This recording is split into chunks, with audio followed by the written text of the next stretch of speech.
Hi, everyone. This is Melinda McClymans. I'm the Assistant Director of the Middle East Study Center, and this is Keys to Understanding the Middle East, a podcast brought to you by the Middle East Study Center at Ohio State University. And today we have a special guest, Dr. Rattan Lal.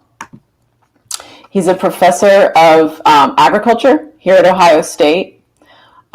He's also the director of CFAES. Help me, Dr. Lal. What does that stand for? The Carbon Management and Sequestration. And he's also a laureate of the World Agriculture Prize, the Glinka World Soil Prize, the Japan Prize, the U.S. Avasti IFCO Prize, and just last year, the World Food Prize. So he speaks around the world on matters related to environment and food security. And actually, he was just telling me that in normal circumstances, he travels internationally 2 times a month because he's so in demand. So he's a treasure that we have here at Ohio State University. He also is very generous with his time here for us. He spoke with teachers in our summer institute last summer about agriculture. We had a great discussion. And I'm really looking forward to our discussion today because we're actually going to focus on one of the keys to understanding the Middle East, which is religion and what it teaches us about food security, about soil, about water, and all those things that science tells us are critical for our survival. Religion has taught us about this for thousands of years already. So what do you think about starting with that broad question, Dr. Lal? Thank you, Melinda. Thank you for having me on this discussion. It's a very important topic. Yes, natural resources have been considered essential by most cultures and most religions. And natural resources appear in scriptures of practically all religious beliefs, whether Judaism, Christianity, Islam, Hinduism, Buddhism, Sikhism, all of them. And most of them indicate the importance of protecting and managing sustainably soil, water, vegetation. And in all of these religions, soil, in the Latin word, also humus, which means human, as well as humus is very important component of the soil. So most scriptures have been preaching protection and sustainable management of natural resources, especially the stewardship of natural resources. And by stewardship means saving natural resources for the future generation. And that message comes out practically in all religion. I'm not a theologist. I'm not very knowledgeable about the in-depth spiritual concepts among religion. But being a soil scientist, I did look up what do different religions teach about soil. And from that point of view, I realized that many ancient cultures consider soil as very essential component of Mother Nature, and its protection management is very critical to humanity, to all other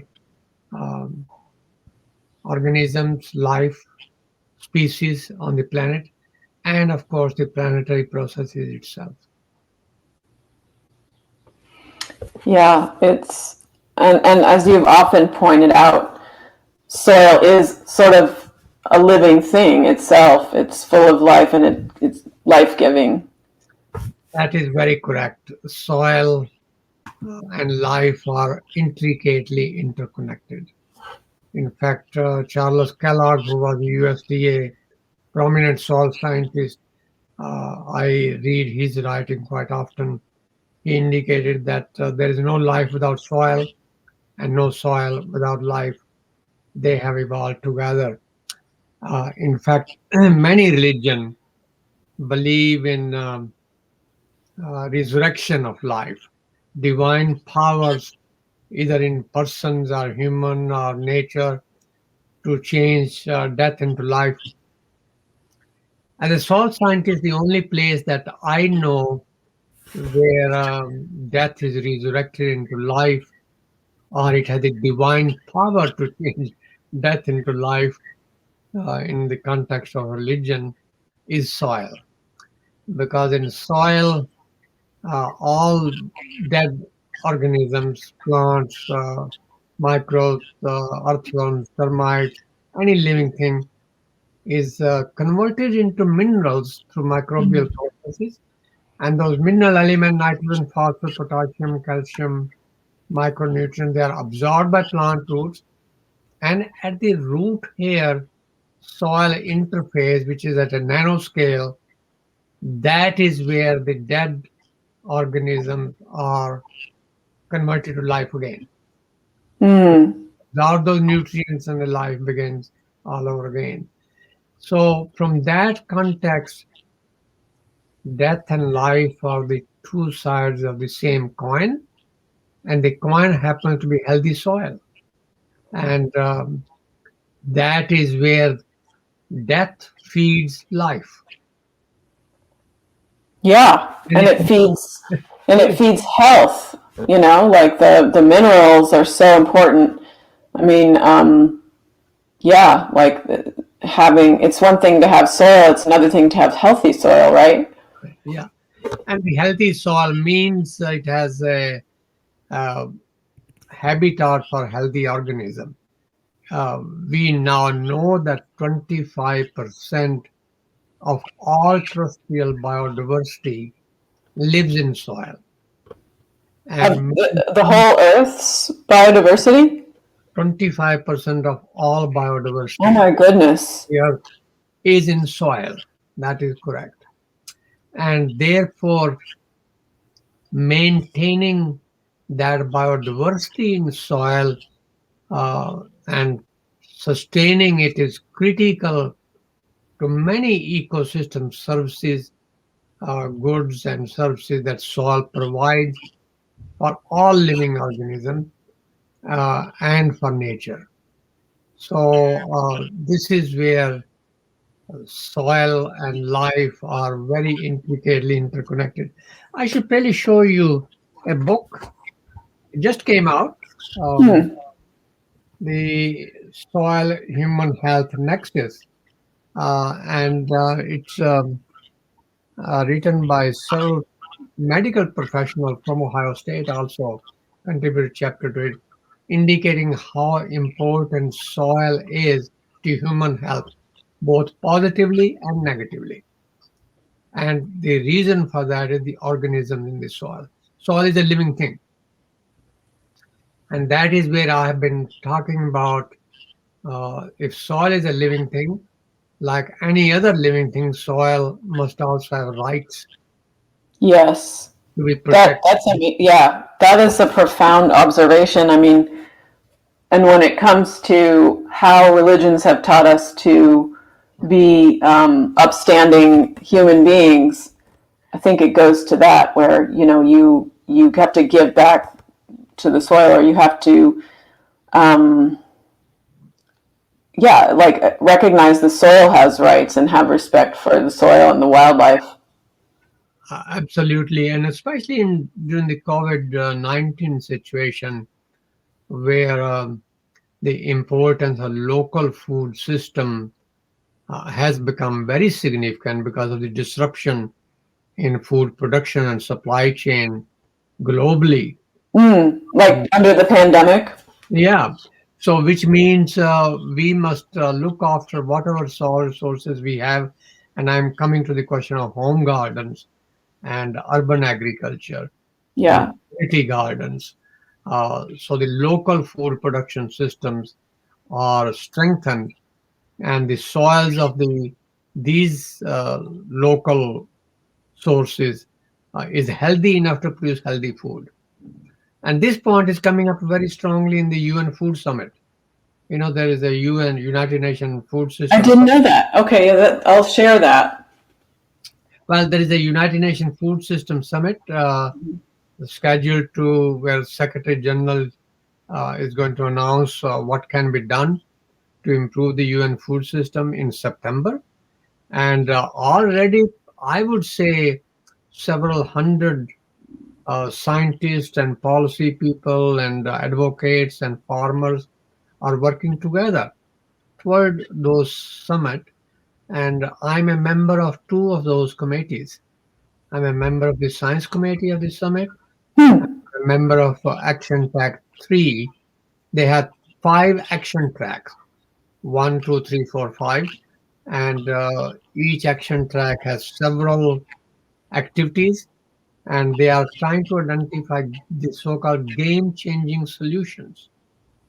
And Action Track 3, in which I'm a member, has identified almost 200 game-changing solutions. And we are now trying to streamline them, trying to cluster them thematically, and how to. Hmm. Uh, That's a lot of solutions, actually. I mean, that's a good thing, but yeah, I suppose it's also a situation where you have to kind of organize the information. yes, yes. And I think our student community should know that there's a UN Food System Summit, and the United Nations Secretary General is going to make a public announcement about 10 key issues, and I have shown what those. I've seen what those are, and of course, my focus is on soil and natural resources, so I emphasize that always. So I'm trying to make sure that the word soil appears in those 10 points that Secretary General is going to. Yes. I mean, from my perspective, yeah, I mean, I guess getting back to the spiritual perspective, the religions have taught us that um, soil is life. You have to repair the soil. It's taught us water is life. And, you know, if those aren't prominent, I feel like it's like a linchpin issue. So all the other things are related to. I, I, Um, I also think that um, some of the recommendations that have come up from Pope Francis in his encyclic, and I was trying to read one. We just had a meeting on this, and Pope mentioned, and I'm going to quote him: "The protection of environment is in fact an integral part of the development process and cannot be considered in isolation from it." That means the development and protection of soil and water and biodiversity and natural soil. So his and when encyclical, he says development, you're talking about like building things and well, scientific development, technical development, okay. sustainable development goals of the United Nations, which are 17 of them. Hmm. So all that progress that humanity is making, I uh, see. Okay. saying that if that progress on development is isolated from nature protection, it's not very good. And I think that's a very good. I also saw his message.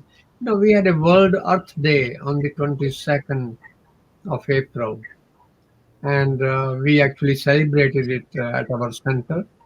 We had colleagues, about 10 from across the campus, and each one made a brief 5-minute presentation on the importance of the World Earth.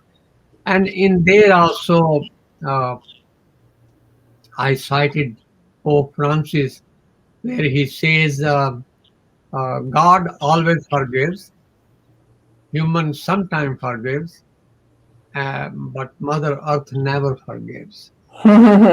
What it means is if the children are not obedient and not following the proper precautions of protection of soil, water, air, biodiversity, eventually Mother Earth can be um, it can very unforgiving and can teach a lesson. And many people think that the COVID pandemic is because human encroached upon wildlife, and therefore there has been a transition of the virus from wildlife to humanity.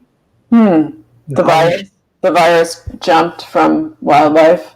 I think that's the one hypothesis that that's what happened. Hmm. So that buffer between humanity and nature, which is taught by all religion, is really critical. When we say protect nature, that's actually what it means. Do not overtake too much of land. And I think it's also the idea that we are a part of nature and we're protecting ourselves. Like it's, Exactly. you We are know, like yes. it's life itself. You can't. Yeah. It's like human arrogance to think we can beat nature. Yeah. I think that's another message. We are, and that's what the message is, that Mother Nature is very unforgiving. Well, And when you, I mean, she doesn't need us as much as we need her, you know?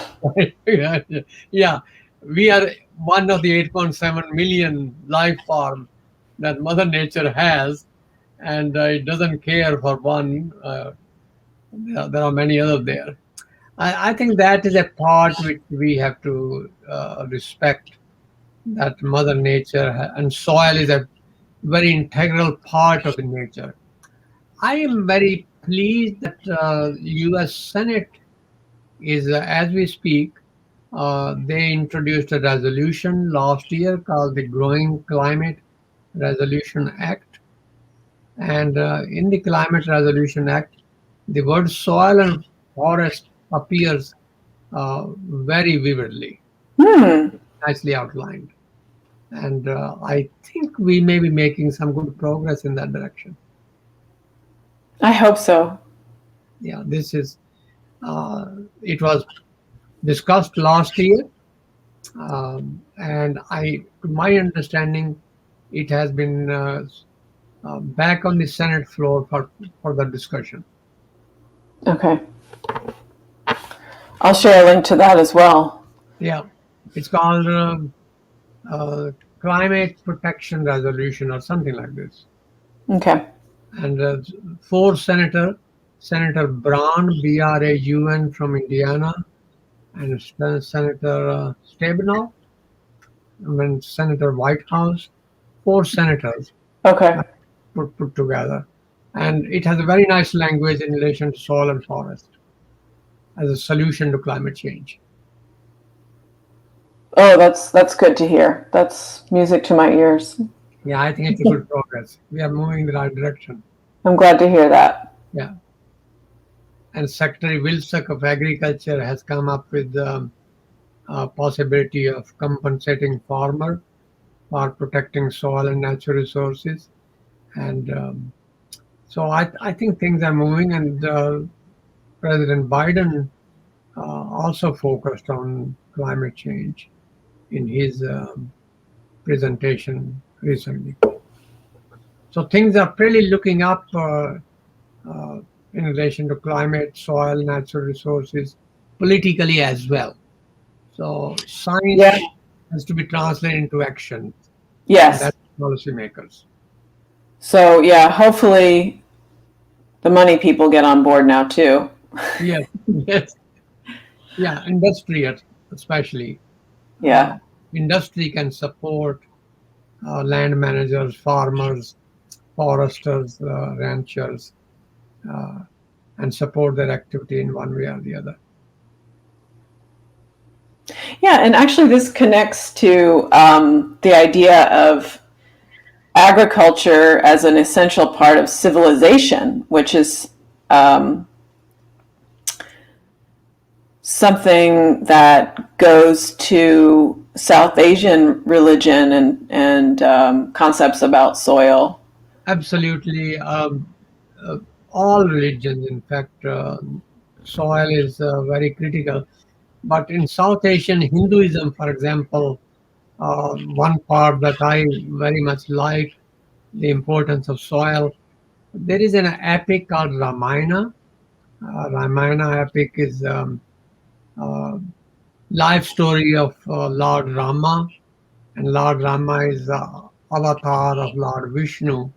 Vishnu is one of the three creator, destroyer, and preserver of the universe. So Lord Rama's story is that he is married to um, his queen. Her name is Sita, Sita, Sita, or Sia. And the epic says, at least the believers, they believe that there was a drought, very serious drought in South Asia, in the Indo-Gangetic plains. And the king, he went to his pandits and asked for what should I do? And the pandits advised him that if he were to plow the field while we are chanting some mantras, uh, it should rain. And the king started plowing the field as he was advised, and the pandits were reciting mantras from the scriptures, and of course it started raining, and they insisted that the king keep plowing, and as he was plowing, the plow sole got stuck against some obstacle, and his staff removed this obstacle, and they found there was an urn, and in this urn was a baby girl, Hmm. and this baby girl's name was, Pandits picked up the baby and gave it to the king. This is your daughter. And eventually she marries the Lord Rama. And so here is the Mother Earth gave birth to a girl named Sita. Um, so that the ultimate life-giving power as depicted in the religious beliefs.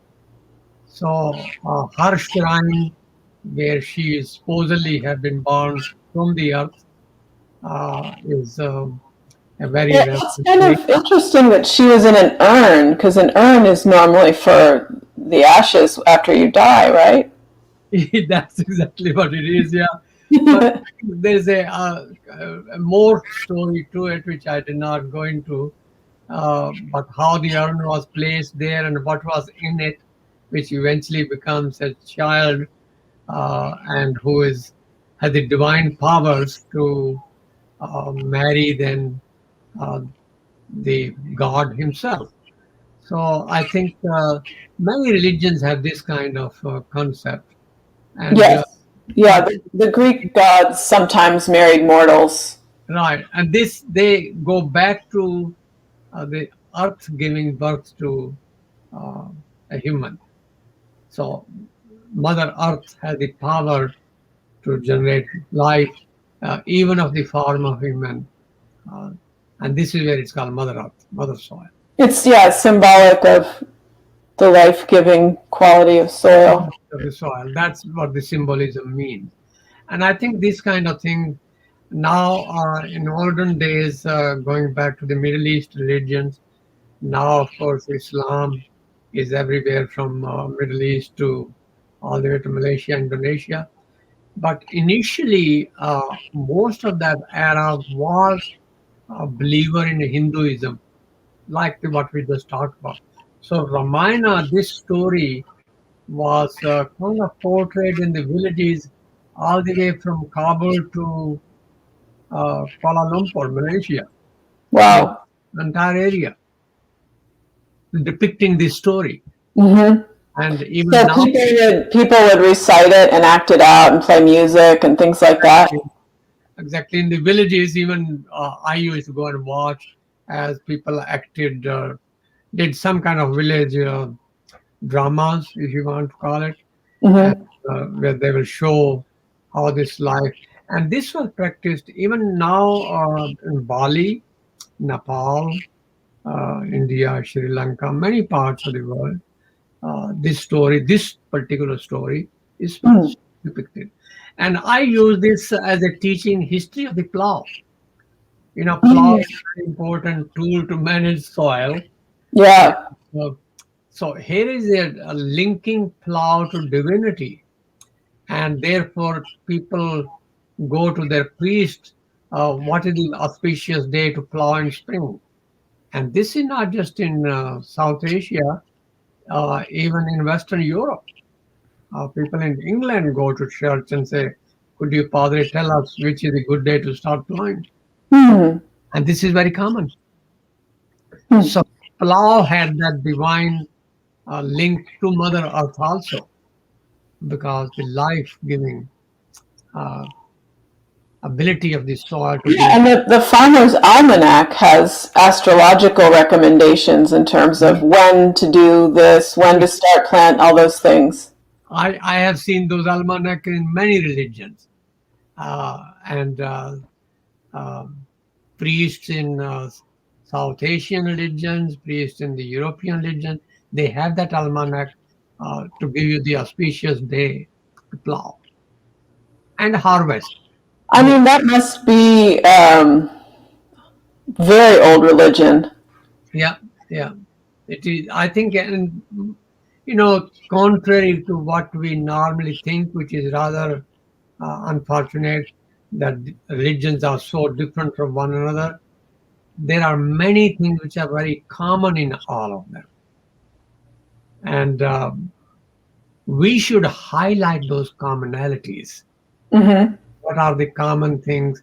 And that was my belief when I started looking at how does Judaism, Christianity, Hinduism, Buddhism, Islam, Sikhism, how do they depict and treat and preach soil and nature? And I see that common amongst all of them. Well, and it also reminds me of something that you taught me, which is that it's like there's the law of return, where whatever you take from the soil, you have to give back, and that aligns with a lot of religious teachings as Right. well. Yeah. And the law of return is again based on the same concept that you can't take away anything until you return it back, what you have taken.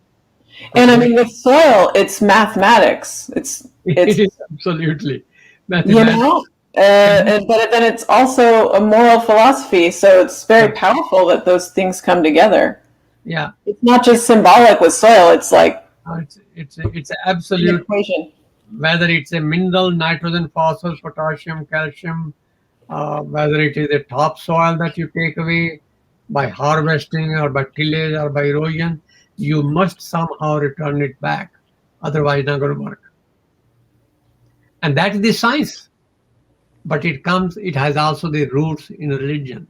Hmm. Yeah.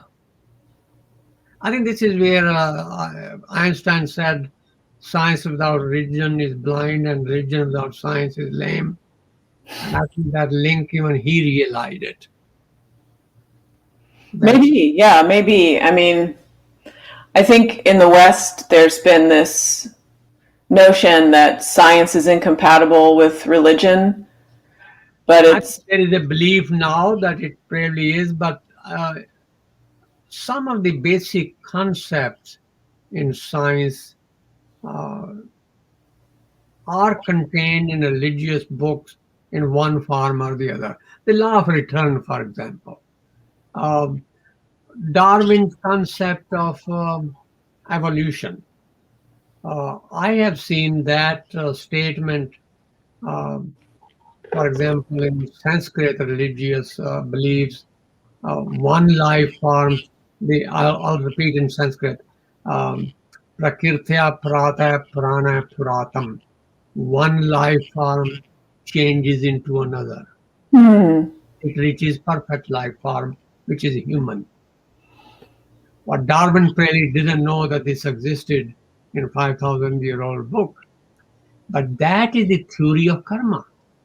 The theory of karma in the Buddhism and Hinduism and Jainism and Sikhism is exactly the same, that life form changes into another life form depending upon what they did in the previous life form. And you keep improving it or you're degrading it depending on what you did before. So, in a way, the evolution part is built in that concept, which is very science. But the one life form changing into another until the other concept of religion, for example, It's very nice actually. Um, do not mistreat anything, because you never know, God may be included, God may be in that thing that you're mistreating. Yeah. So here is protection of life. Mm-hmm. Mistreat any living form, because Yeah. God may be in it. So religion is saying protect the nature, because and we now know that nature protection is important. We now know scientifically biodiversity is very important. But the religious belief, protect it because God may be in it. Um, Yeah. And I mean, in the Quran, it says that God made life from water, which is interesting. You that's shared Quran. that with me originally. That's Quran. God, Yeah. all life from water.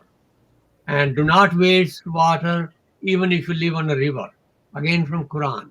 Mm. Here, Quran emerging from dry area, uh, Yeah. where water is the critical thing.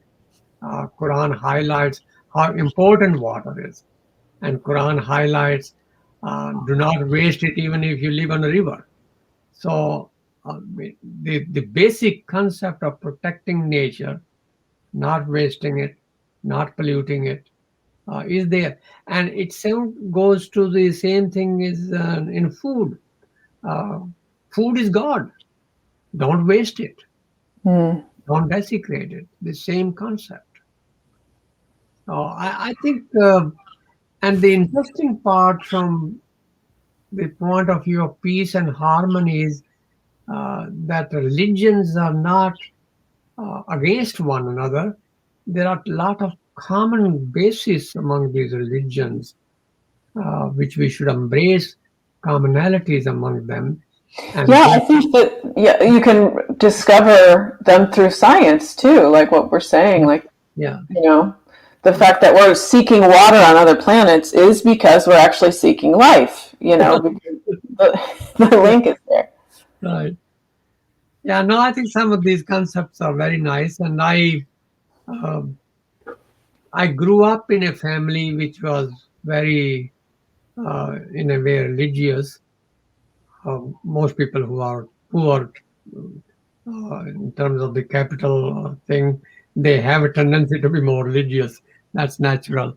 And I was thinking, what is science of soil? That's my profession, my subject.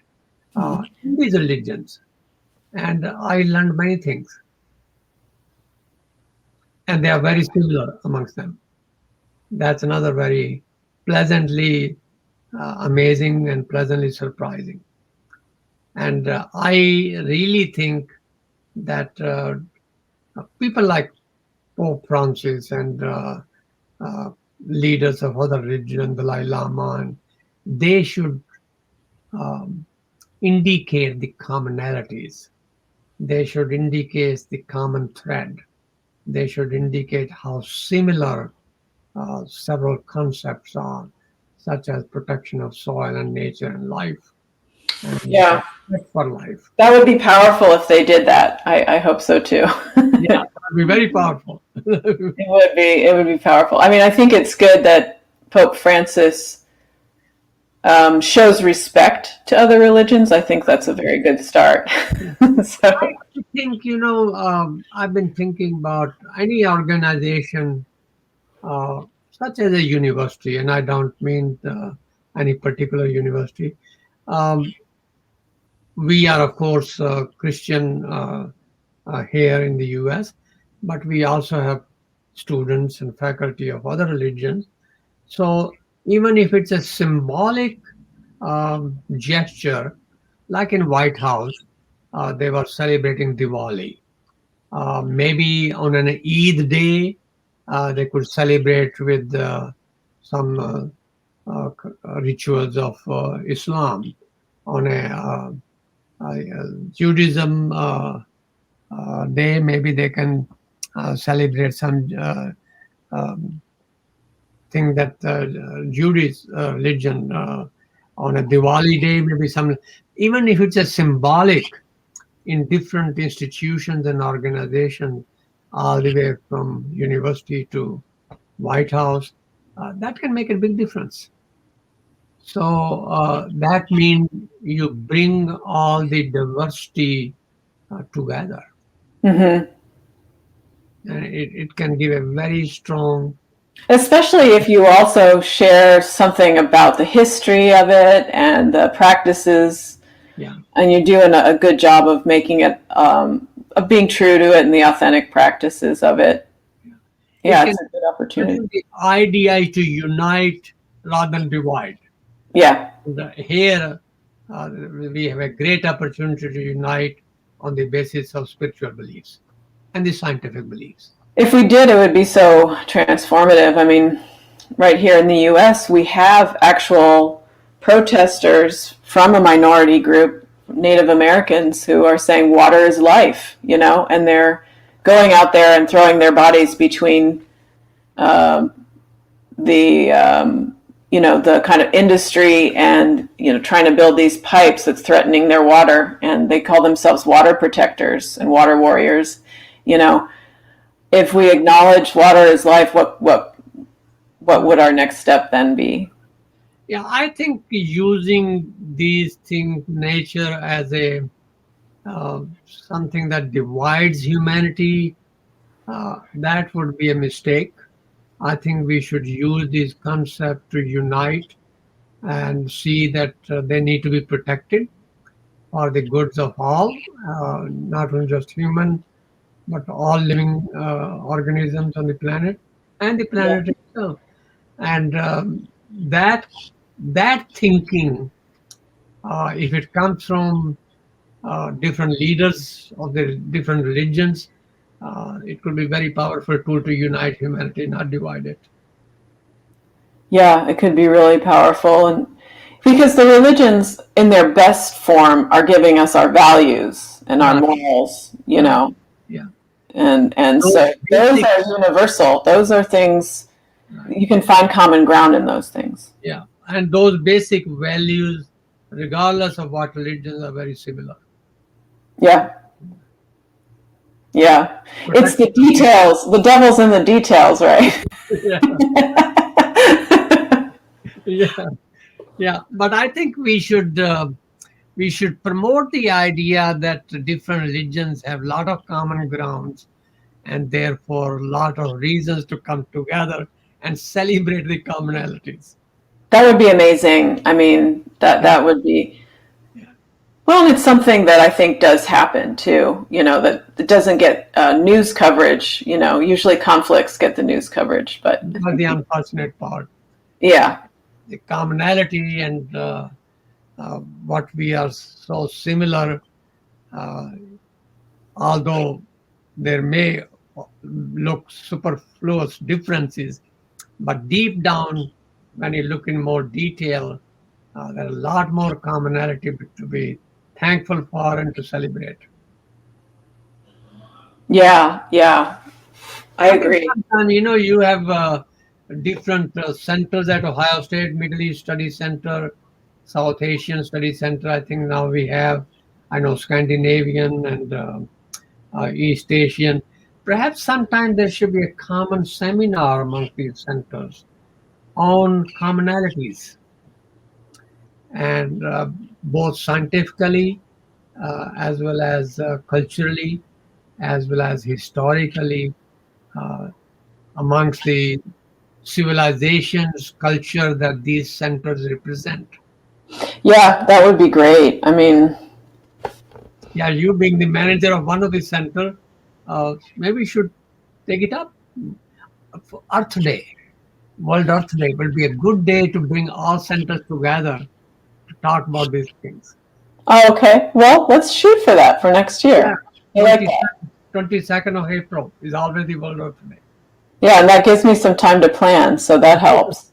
Yeah, Yeah, I think we should. I mean, the other thing is, if you have any faculty in mind you can recommend for this podcast to help me get Yeah, the conversation going too.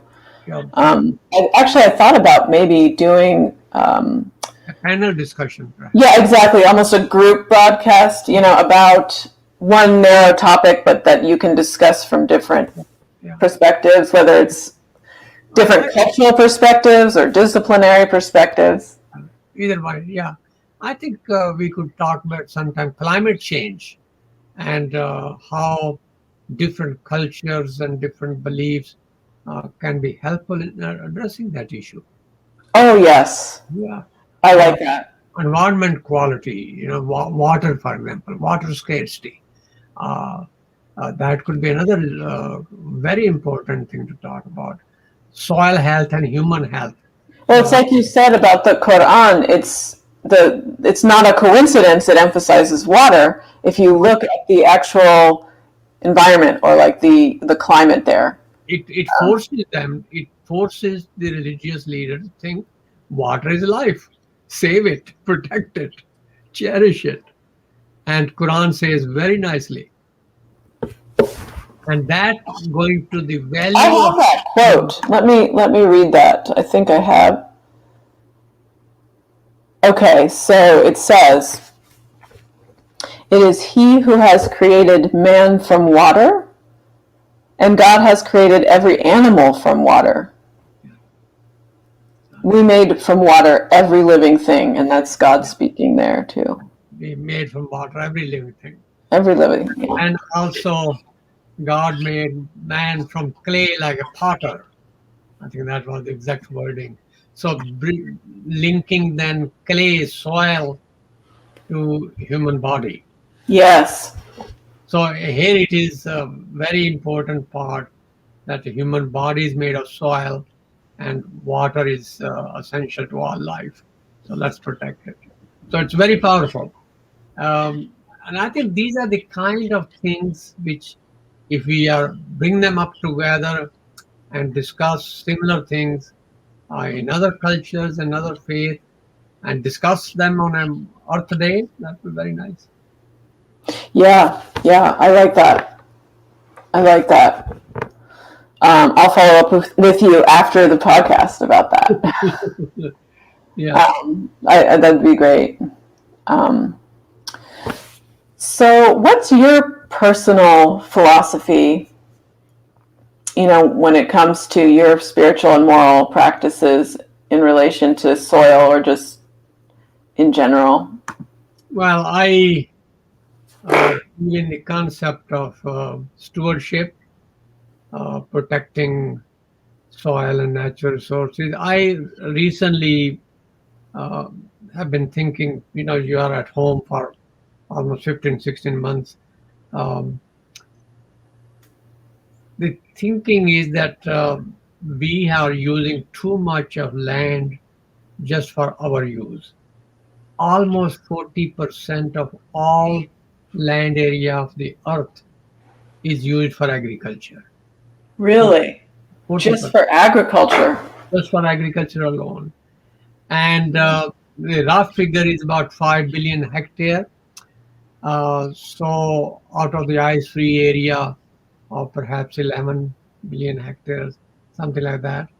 So I think if we manage resources properly, and these 5 billion hectare, which are used for both grazing land and range land and crop land and vegetable, horticulture, everything, we produce 3.2 billion tons of grains.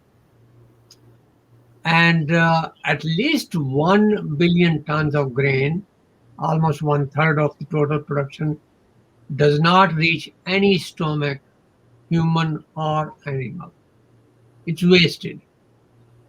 Wow. 30 to 40% of food is wasted in developed countries, 30 to 40% is wasted in developing countries. How it is wasted and where it is wasted, that may be different depending upon whether you are in the US and Europe or whether you are in Asia or Africa. But the fact is, we waste somewhere between 30 to 40% of the food. So why not use properly, judiciously, prudently what we produce rather than clearing more forest and producing more and wasting more? So my thinking philosophy is we should have a plan to return some of the marginal land, degraded lands, lands which are too rocky, too steep, too stony, but we are cultivating because we must produce food. I think we should return one third of land back to nature and use food properly. Hmm. That way, we have a buffer between nature and humanity also. So Yeah. it should be a plan that perhaps 50% of the planet is not going to happen tomorrow. So if we teach this, and if everybody thinks about the natures and how to protection is so critical, maybe by the end of this century, we plan that within the next 80 years, 50% of the land should be go back to nature. Hmm. Forest, prairie, grassland, whatever it was before, return it back. I think that philosophy of saving and returning back some that we don't need, it may have a religious connotation, but it has a very strong scientific basis. It reminds me of Tikkun Olam. Yeah, Tikkun Olam, exactly. The Judaism restoring the earth. I think the actual word is healing the land, and this will be healing the land. Uh, Yeah. take it out of I noise. think we can survive. I mean, like, can't we, if we like use up more of our yards and like rooftop gardening and stuff like that, couldn't we actually continue making a similar volume of food anyway? I mean, Definitely. Well, not only I'll come to that in a moment, but first, we have some place where productivity can be 3 to 4 times than what it is now. So if we manage the good land properly and increase production with known proven scientific technology, then some of the poor land, marginal land can go back to nature. So mm, that is one part which is very critical. You know, Asia, South Asia, especially Caribbean, Central America, the Andean region, the productivity is much less than what it can be. So why to keep clearing more, burning more trees, more forest, mm, deforestation?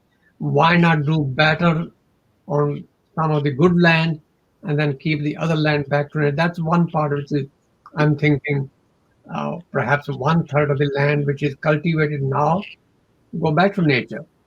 The other part is that uh, every home, whether you live in an apartment or you live in a home, you should have some home garden where you grow uh, 10% of the food consumed, 5% of the food consumed, maybe sometimes 15% of the locally within the home system, within the community system through urban agriculture, through urban farming. So having a small patch, my garden patch is about probably 30 feet by 30 feet, 10 meter by 10 meter. Um, I know some of my neighbors do not particularly appreciate. I was told one day, what is going on here? You got some pile of dirt and some leaves and branches and uh, vegetation material. And actually, an officer did come to see it. Says an we are. officer. So I think our values are so little bit need to be changed. Yeah. So the neighbor thought that that was a nuisance that you had put some leaves and stuff. The growing food in your garden is not uh, should not be considered a nuisance. Exactly. It should be considered essential part of our culture and life. Yes, I And agree. therefore, Yeah. each and this goes back to our values. This goes back to education. This goes back to proper communication and preaching. Where the food come from? Where Hmm. the basic essential of life come. They don't come from dirt. They come from soil. So what you have in the back garden is not dirt. It is soil. Dirt takes life and soil gives life. There's a big difference between the two. And this is, and if a religion preaches that soil should be worshipped and respected, I'm for it. This is the way it should be. Soil has that. So I think this requires teaching, this requires education, this requires communication, that each home should have it. I wrote during last year, COVID-19, many of my colleagues, soil scientists, got together, about 15. We wrote an article that home garden is a solution to the food issue. I wrote two of them. I'll send you PDF of those articles. I'd be very interested because I always thought, that somehow we needed all that large agriculture because we have a large population of human beings. That if we're wasting 1/3 of it anyway, Food wastage is a crime against nature. We are talking about nature. Food wastage is a crime against nature. There is no other word for it. Some waste is going to happen. I can understand, because food is perishable and sometimes the storage facilities may not be as appropriate as needed. So I can expect 5% waste, but waste should be recycled back, returned back to nature. Right. I mean, if you compost it, it's not really wasted, right? Yeah, compost, exactly. That's what I was thinking about, composting. And then it's not. But throwing away landfill 30-40% of the food, where it becomes methane and nitrogen and spoiling the groundwater, that's a crime against nature. That's a crime. That's a really perfect word for it. Yeah, that's a crime against nature. Yeah, or a sin, as if you may. Yeah, it's point of view, you could say that. And it's where some culture calls food a god. In fact, I wrote an article somewhere that to a hungry man, God does not dare appear in any avatar other than a loaf of bread. Loaf of bread is a god, the god to the hungry man. And we had Ohio State had a TEDx, and I was one of the speakers last year. And this March, and one of the statement I made in there, that the fire that burns in the pit of an empty stomach can only be quenched in the divine power in a loaf of bread made from grains grown on a healthy soil. There is no other way to quench that fire. And it is that fire that creates the desperateness. And it is that desperateness that creates the political instability. Yeah, it's true. World peace and harmony is dependent upon the adequate supply of healthy, safe, and nutritious food that comes from a healthy soil. So here is the link to prosperity and peace and tranquility, which is taught in our religion, but it is a strong scientific concept. So profound. Thank you so much, Dr. Lal. Very good. I think this is good to bring. So if we have maybe questions from students, etc., we got 5 minutes left. We didn't get any questions in this time, so yeah, we've got 5 minutes left. So it'd be great if we could go over some of the things you're working on, and that like courses you offer, other things, any resources you want to share. Sure. I'm very fortunate to say the reality. I like teaching, and I teach 2 classes. One is called Soil and Climate, and the other is called Environmental Soil Physics. They're both taught in spring, January through April. We just finished them. I just submitted the grade. It's finished. I had hoped, it did not happen. I had hoped to teach a class on One Health concept. And the One Health concept actually is being promoted by Office of International Affairs also. They have a program called One Health program. And this idea of One Health, unfortunately, because of uh, really on my side not being able to connect with all the dots to get the course approved. The course was not approved, and I think it really will never be approved because it's not possible. But what we were thinking is the One Health concept. It says health of soil, plants, animal, people, environment, and the planet is one and indivisible. That was the basis. And we had about 10 faculty members lined up from epidemiology, from public health, from veterinary, from plant health, from soil science, from medical college, uh, uh, pediatrician, nutritional person, to be teaching one or two classes in each of that. It did not happen, but I have been promoting that concept of teaching everywhere else globally. And surprisingly, even the UN Food System Summit is now promoting that One Health concept of teaching.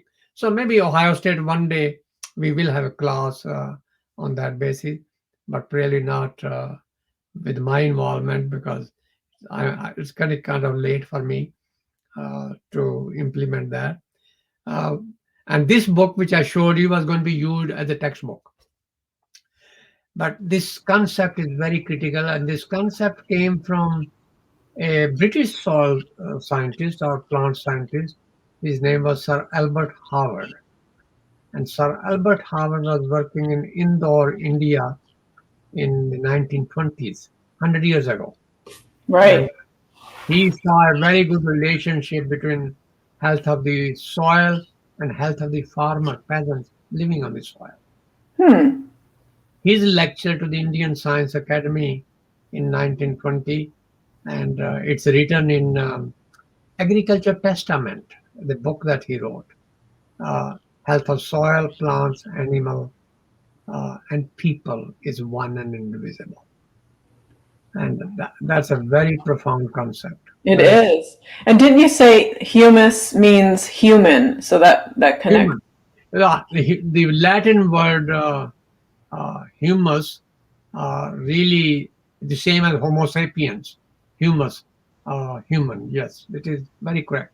And the humus is the black organic matter, which is so essential. And that's what my center does. My center, Carbon Management Sequestration Center, it's really the management of the humus content of the soil. That's very helpful to clarify. Carbon sequestration is a very technical way to look at it, but Yeah. what it really means is you're making that nice black soil that's so valuable. At the basis of soil health, which affects climate change, it affects quality of the water passing through the soil. It's also food for the organism, which has said 25% of all biodiversity is in soil. So organic matter content, to use the Arabic word, is al-taksir. Okay. Now, al-taksir is the Arabic word, and its anglicized name is elixir. Oh, elixir. Elixir is actually Interesting. Arabic word al-taksir. Wow. Yeah, and that's meant to give you health. This recipe for health. So soil organic matter is elixir of life, elixir of soil health and of soil life. So I think there are many words, which are Arabic and Sanskrit, and they are used in English. But uh, for example, algorithm, the English word algorithm, Yes. was a Yes, that is me. yeah, algorithmi. They're a famous algebra person, 9th century in Baghdad, and his name was Algorithmi. He was the mathematician, developed a lot of formulas how to solve complex mathematical problem. And that name was anglicized algorithm. Yeah. Anything with an L or an L, you can pretty much It's Arabic. Yeah. Dictionary is the same thing. Yeah. A little trick from the trade there. Right. Anything that begins with L has something to do with Arabic. Yes. Yeah. Yeah. Very nice. There is a book in 12th century book written by Moor. You know who the Moors were? Oh, by the Moors, like Yeah. by the Yes. Muslim. The Spanish Moors. Yeah. Okay. And so he was a Spanish Moor, and he wrote a book called Kitab al-Falaha. Kitab in Arabic is book. The Falaha is agriculture, book on agriculture, and it's 12th century. And in that book, I quote that many times, and the book says, a healthy soil is the one which has a black color. And if you do not know how to recognize a healthy soil, you must be considered ignorant. This Yeah. was 12th century. So we have quite a lot of ignorance even now. Oh yeah. Well, like you said, we need to talk to educators, and We that's we so should important. have this environment, soil science part of the curricula right from K 2 to 12. Yeah, like where does your food come from? That's Yes. Where something every student would Yeah. need to learn. Melinda, the problem we have is humanity has lost contact with nature, and where the food come from, or where in fact we came from, and where we are destined to go. Right. We should know that. We should know it. I mean, it's so important for character, for building the character. You know. It's absolutely. Yeah. Absolutely. Very good. All right. Thank you so much. Thank you for having. So maybe on 22nd we have to plan something. Yeah. Yeah. Okay. Different study center together and talk about commonalities. Yeah. I mean, I like what you said about learning from every world area, a different type of approach. Absolutely. Yeah. Can be very helpful. Can be very helpful. Even everybody talking about how they perceive in their culture, whether it's say East Asian, South Asian, Middle East, Scandinavian, European institutions, Center for Learning, how they perceive some of these issues, how do they address the global issues we are facing these days in the modern era. Could be a very good discussion. Absolutely. And I do think that, our area studies are more humanities oriented, but I do think there's a huge role for history, literature, Yes. Religious studies, like comparative religions. Yes. I think that it develops a strength of analysis, like a critical thought, and it gives the perspectives you need to understand things better. Yeah, and that could be very nice. And you really bring Office of International Affairs Vice Provost to make opening comments and have different centers on say a few words, 5 minutes each, and then have a panel of faculty member have some discussion. Cool. I love it. Yeah, Earth Day and International Affairs, it makes sense if you're thinking about the globe. Yeah. And Earth Day, you're thinking about it in terms of culture, but then agriculture as well. I went to agriculture college and we had a common joke. Do you know any culture? And this answer was, yes, I know agriculture. Yeah. So that's it. All right. Thank you so There's much. a lot there. Nice. Yeah, we're over time, and I know that you probably have something already that you have to do next. So I'll let you go now, unless there's anything else you want to share before I close. Well, thank you for the opportunity to talk to you. you're doing a great job. Let's try to make it broader across different centers and addressing global issues through commonalities, learning from one another. That'd be very Thank nice. you. Thank you so much. I really appreciate that. Thank you so much for your time too. Have a great day. You too. Take care. Bye. Bye. Bye bye.